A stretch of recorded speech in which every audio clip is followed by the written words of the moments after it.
We have heard the president saying that the latest round of talks was a big success. We're pretty used to the president being optimistic about this trade deal. At the same time, is this time different given that we're seeing that sentiment being replicated by China as well through Xinhua News Agency? It seems like we are closer than we've been to a deal in the past. I think Kudlow said it was guarded optimism, maybe more than guarded optimism, but I think more likely the deal will be a truce rather than any sort of official end to the trade war. And I think what we've heard leak out of the deal so far, it does seem likely that this is still going to be kicking the can down the road to 2020 and 2025, which, if Trump wins a second term, will be after he's left office.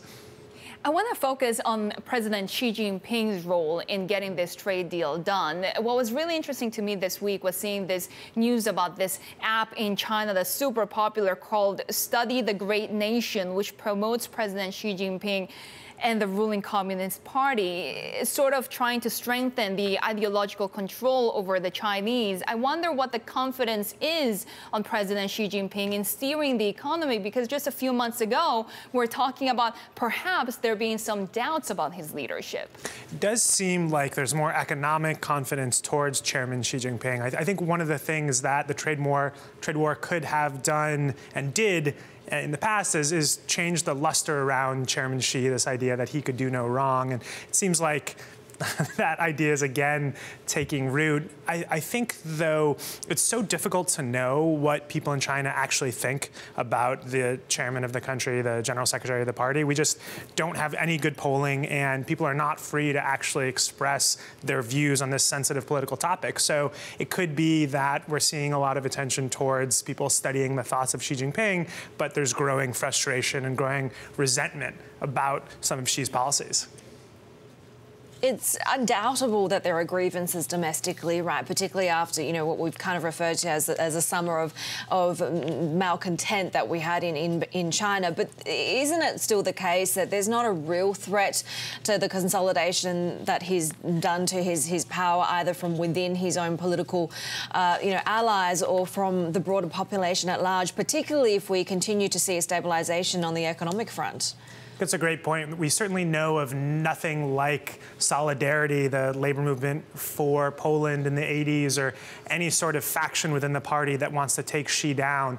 That said, the top of the Communist Party is so unbelievably opaque, and we really don't have a good sense of, for example, Xi Jinping's relationship with the Central Military Commission, which is the body that oversees China's army, or his relationship with the other members of the Politburo Standing Committee, which is the body that rules the Communist Party. And as far as we can tell, it does feel like Xi has capable hands on the ship of China, but it is certainly possible that there is growing discontent among China's elite, and we're just not seeing signs of that bubbling out.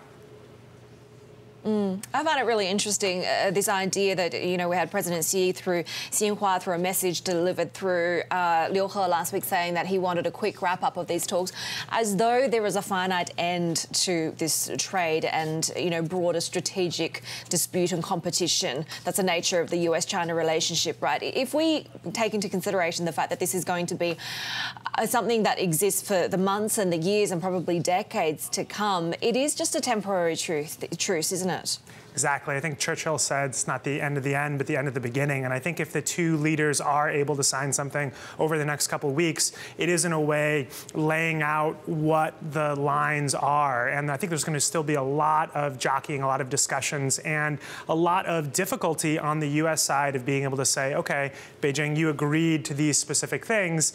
How are you going to implement them? When are you going to do it enough? And I think the other thing we have to really keep in mind is that it's not a foregone conclusion that Trump will be in the White House in 2021. He certainly could lose. There's certainly a lot of people in America who would really like to see that happen. And it is possible that the two leaders agree to something, and then a year and a half later, the negotiations open up again.